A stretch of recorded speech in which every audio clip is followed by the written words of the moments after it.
Para po sa inyo, ano ang pagmamahal? Paano mo ba pinapakita ang iyong pagmamahal sa iba? What is love and how do you express love? Pag pagmamahal ang pinag-uusapan, ang unang-unang pumapasok sa isip natin, yung pagbibigay. Pagbibigay, pinagbibigyan mo ang iyong minamahal. But there is another side to loving. It is not only giving, it should also be seen in correcting. Hindi naman lahat ng hinihingi sa iyo ng iyong anak, bibigay mo at pagbibigyan mo siya. Di po ba? Pag alam mong mali, susawayin mo siya at itutuwid mo yung maling pag-iisip at ugali niya.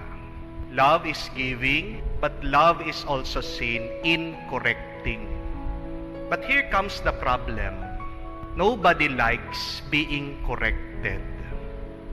Wala sa atin dito ang masaya, nag-i-enjoy at gusto na pinagsasabihan. Subukan nyo man po. Alam naman po natin mali ang online sabong, hindi po ba? Subukan mo kaya pumunta doon sa betting station kung saan nandoon yung mga sumusugal. Patayin mo yung TV nila, yung internet nila. Pagkatapos simulan mong sermonan yung mga nagsasabong, sabihin mo, hindi ba kayo nahihiya? Hindi ba kayo naaawa sa mga pamilya nyo? Kakaunti na lang yung pera nyo, sinusugal nyo pa, sinasayang nyo pa. Bakit hindi kayo magsiuwi? Ano kaya yung maririnig mo doon sa mga tao? Pupurihin ka ba? Papasalamatan ka? Papalakpakan ka? O baka murahin ka pa? Baka suntukin ka o kaya sampalin ka? Walang nag-i-enjoy na pinagsasabihan kahit na alam niya mali yung kanyang ginagawa. When you start and try to change another, you will see and experience that there will be a fight among the two of you. Diyan nag-uumpisa ang mga napakaraming away at sigalot. Pag pinapakita mo at pinapatunayan mo na tama ka, mali siya. Subukan mo. Sabihan mo yung kapitbahay mo. Ayusin mo naman yung pagpapalaki sa mga anak mo. Baka sabunutan ka niyan. Di po ba? When we try to correct others, they do not like it. And be ready for trouble when you try to talk to them about their wrong. So, ibig sabihin, tumahimik na lang ba tayo? Wala na lang ba tayong gagawin? Dahil nga napakahirap at napakasakit na nagtutuwid ng mali sa iba. Hindi. Meron pa rin tamang paraan kung paano mo sabihan ang iba. In other words, there is a correct way on how to correct others. Because again, remember, when you correct a person, it is also a sign of love. Pero yun po yung tanong paano ba yung tamang paraan ng pagtutuwid ng mali ng iba? What is the correct way in correcting the ways of others? Dalawang bagay lang po na makikita din natin sa mabuting balita. The first one, before you correct others, remember to correct yourself. Huwag mong itutuwid yung mga iba kung ikaw baluktot ka. Umpisahan mo ang pagsasaayos sa sarili mo. Kaya napakaganda po nung kanta ni Michael Jackson ang pamagat, The Man in the Mirror. Sabi niya, in order to change the world, I will start with the man in the mirror in front of me. Sino yon? Ikaw. Umpisahan mo muna dyan sa bakod mo bago ka lumabas, bago mo tignan yung iba. Baka kasi pag nagsalita ka, ibalik nila yan sa iyo. Oo nga naman, ano ba ang iyong mararamdaman kung lalapitan ka ng isang napakatabang tao, tapos sasabihan ka, uy, diet ka naman. Ang mararamdaman mo kung napakataba niya, pagkatapos sasabihan ka, mag-exercise ka naman.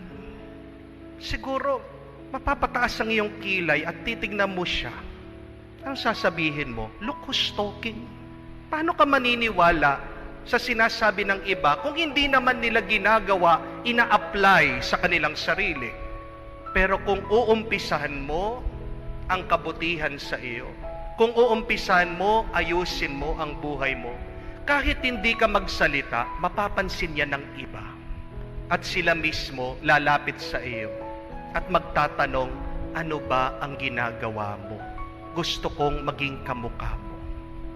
Kung paano din makakita ka ng isang magandang babae, hindi po ba? Napakakinis ng kanyang balat. Napakaputi niya. At mag-uumpisa kang mainggit. Tinatanong mo sa iyong sarili, ano kaya ang ginagamit niyang sabon? Ano kaya yung ginagamit niyang lotion? Di ba ikaw mismo, na-attract ka, lalapit ka sa kanya, tapos nahihiya ka pa, sasabihin mo, ano ba yung beauty regimen mo? Hindi man nagsalita, hindi ka man niya inaya, ikaw mismo lumapit ka. Ganyan ang epekto pag sinubukan mong mabuhay ng mabuti, payak at banal.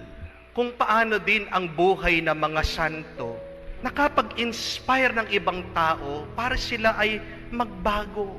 Bago mo baguhin ng iba, umpisan mo sa iyong sarili. At kahit na hindi ka magsalita, meron ka ding mai-inspire na magbago sila sa kanilang buhay. Start with yourself. Bago mo tingnan yung mata ng iba, tingnan mo muna yung iyong sarili. But secondly, kung magsasalita ka na, kailangan mong magsalita. Tandaan po natin yung mga larawan na binanggit ng ating Panginoon. The heart, the mouth, and the fruits of the tree. Sabihin mo kung ano yung nararamdaman mo dun sa tao na gumagawa ng masama. Sabihin mong diretso sa kanya. Sabihin mo kung ano ba yung masama na kanyang ginagawa. Pero wag mong kalimutan, ano ba yung bunga nun o dating nun sa iyo? Para mas madaling matandaan, alalahanin niyo po yung 3 letrang ito. F, B, I. Madali lang po, no? Ano pong ibig sabihin ng FBI? Federal Bureau of Investigation? Hindi. 3 salita. F, meaning feelings. B, behavior. I, impact. If you're going to confront someone, if you're going to talk to someone, if you're going to correct someone, bring those 3 with you. Your feelings, the heart. Behavior, the bad actions of that person. And the impact, the fruit of his actions. Halimbawa, gamitin po natin yung larawan na ginamit ni Jesus. Isang lalaki na nakita mayroong muta yung ibang tao.